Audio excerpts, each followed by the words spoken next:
Hi, my name is Jeff and welcome back to my workshop.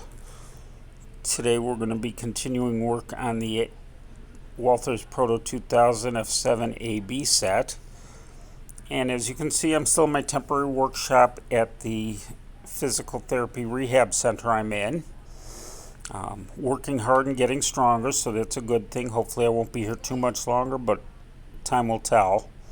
So we're going to install the lift rings and a winterization hatch on the A unit. I've also going to have the same process will be done on the B unit as well.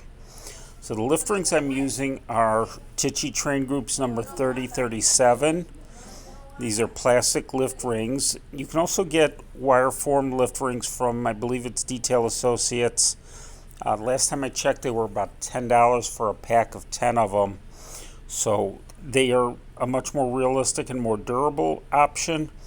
And if I were building this as a contest entry, I would use those.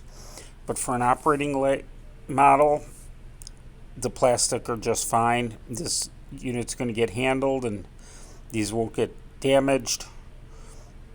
They're still pretty reliable. So, and if they do, it's not a big deal, easy enough to replace.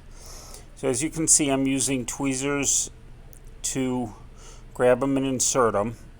I used a nail sprue cutting tweezer style sprue cutter to remove it from the sprue, and I'll show you that in a second. As I get the second one out to put in there.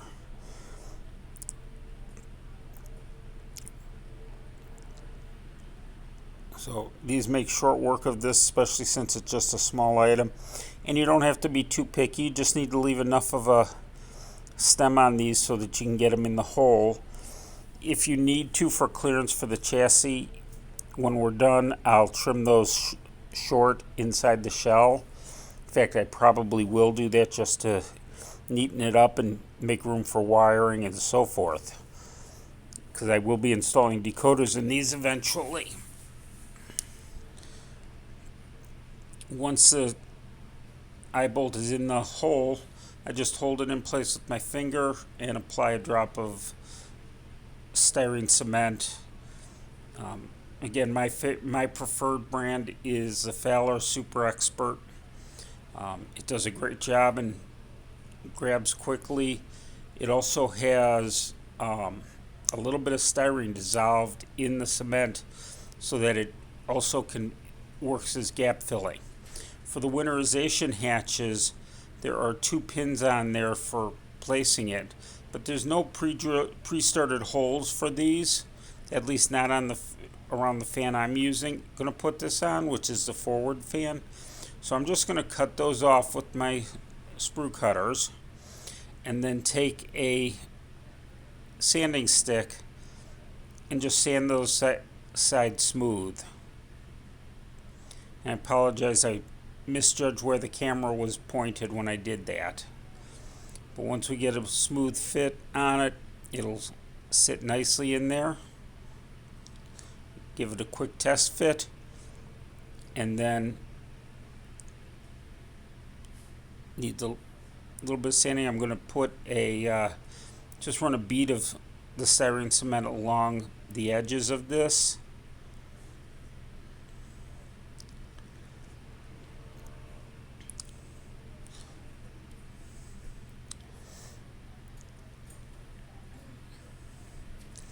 And then I can set this into place. Let it grab, and then I'm also going to run a bead right along the edge, kind of like a fillet, and let that wick in so we get a really good, strong bond for that winterization hatch. And once that cement dries and the joint cures, that won't be going anywhere. By the way, if you're enjoying this content, please make sure you give it a thumbs up. Those likes really do help with the YouTube algorithm. Also, if you don't want to miss the next episode, make sure you hit that subscribe button. It's free and easy to do. I'm trying to get to 500 subscribers, so I appreciate you subscribing. and leave comments with suggestions on how you might do things or things you'd like to see me do. I do read all your comments. I try to respond to as many as possible. So I look forward to it. Now, there are some details I'm leaving off right this time, like grab irons, and this also comes with uncoupling levers, which I probably won't install because they make it harder to do coupler maintenance. And on an engine that's used in operation for prototype operations, you got to be able to maintain those couplers and do things. Those are details that you're not really going to see, and so we're going to leave those off. These are the two units set ready for painting. The grab irons and handrails will be added after painting, but the holes are already drilled for them, so if we need to, we can clean them out from the paint once we're done painting. So thank you for watching. Again, please make sure you hit that like and subscribe, and I will see you in the next video.